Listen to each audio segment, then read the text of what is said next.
The CLAT 2025 exam results came as a surprise to many. Declaring CLAT results before the scheduled date and more importantly, just before the ALET exam was shocking to many. It might also have impacted your year-long preparation for ALET at the last moment. However, irrespective of all ifs and buts, the NLU admission process is being conducted as per schedule and the counselling registration has started on December 9th. If you have appeared for the CLAT exam, it is now important to move out from this chaos and know how NLUs conduct their admission process post the results are announced. So in this video, I am going to discuss the post-exam events and what options you have going forward. So I will start with the CLAT counselling schedule.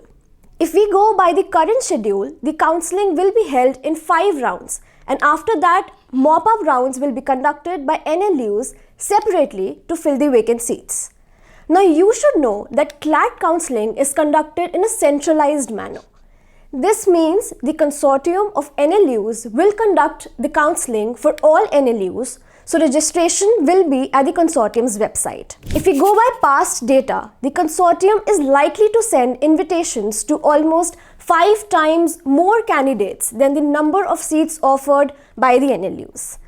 This means, for example, if the general category is concerned, all India seats are 1372.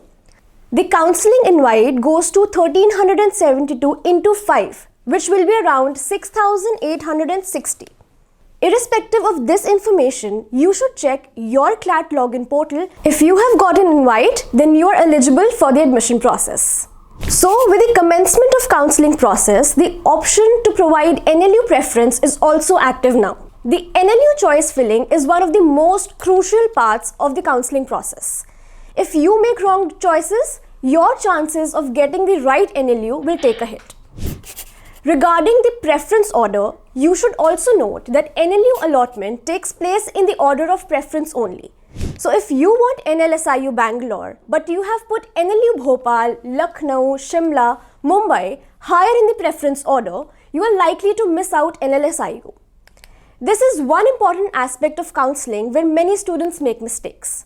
Second, if you pick only 15 NLUs in the preference list, you will be considered for these universities, not the remaining ones, even if the remaining universities have seats left. So, fill in your choices very carefully. You have almost 10 days to research about the NLUs and decide on the preference order. If you are not very familiar with NLUs, the courses they offer, or seats and reservation policies, I suggest you get help from any counselor or mentor who is well aware of the counselling process and NLUs. Maybe connect with our counselors at Careers 360.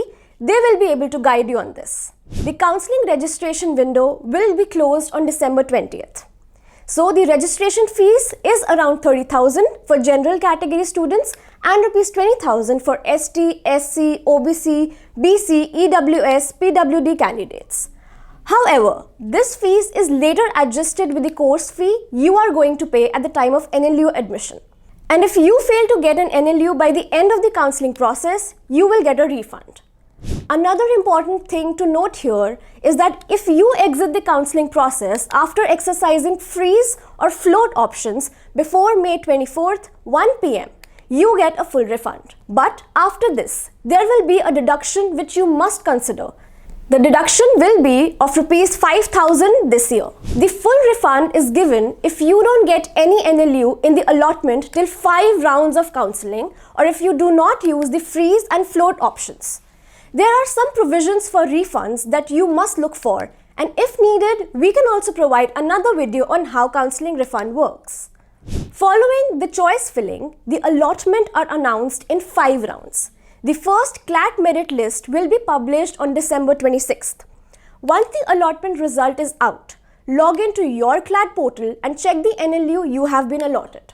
Now, you will have 3 options. Number 1, freeze the allotted seat if you are satisfied with the allotted NLU. Number 2, float options. This means you are applying for an upgrade. Use it if you think you need an NLU of higher preference. This option is slightly tricky and I will talk about this in more detail later in this video. Number 3, the exit process. Means you are not participating in the counselling process, and once you exercise this option, you will not be considered for any round of counseling. So use this option only if you have clarity that you don't want to participate in CLAT counselling.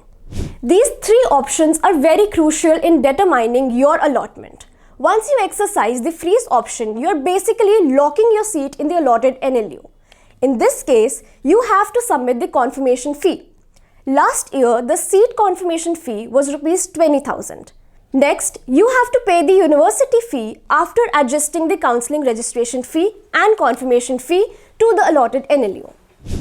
So for example, if the counselling registration fee is around 30,000 and the confirmation fee is Rs 20,000 and the NLU course fee is 2,50,000, you will be paying 2 lakh at the time of NLU admission. The second option, called float and freeze, has to be used very carefully. There are a few pointers you must note before you exercise this option. Using float means you are accepting the allotment and willing to try your luck in another NLU. This means you have to freeze the NLU seat by paying the confirmation fee just like the freeze option. This option is not available if you have been allotted a seat in an NLU placed at the first position of your preference. The only options are accepting the seat or exiting the process. While using the float option, you will be considered only for those NLUs which are placed higher than the currently allotted NLU. And if you are allotted a higher NLU after using float option, you cannot move back to the previously allotted NLU.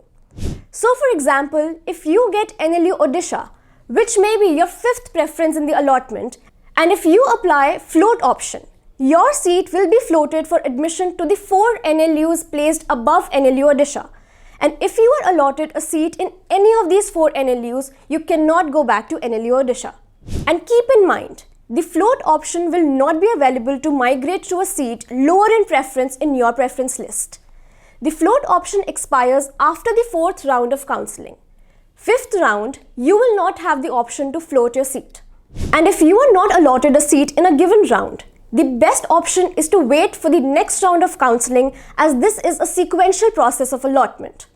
The second merit list will be released on January 10th, the third one on 24th January, 4th on May 20th, and last merit list on May 29th. If there are any changes, those will be updated on the consortium's website, so make sure you check their website regularly. Now, talking about the documents you need for CLAT counselling. The consortium does provide a detailed notification on this, and here are some that you must keep in handy. Class 10th and 12th mark sheets and certificates, CLAT admit card copy, character certificate, transfer or migration certificate, caste certificate if it is applicable, PWD and SAP certificate if applicable, domicile residence certificate if you are applying under this category. Finally, I would also tell you that please read the counselling instructions released by the consortium very carefully. There may be some slight changes, but the broad counselling process remains as I have explained in this video. If you have any questions regarding the counselling process or NLUs, please feel free to ask below in the comment section. We will try to respond there.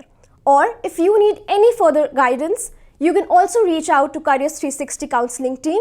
I will provide the contact details in the description. Thank you for watching the video. Hope it makes you familiar with the counselling process. Do like and share with your friends.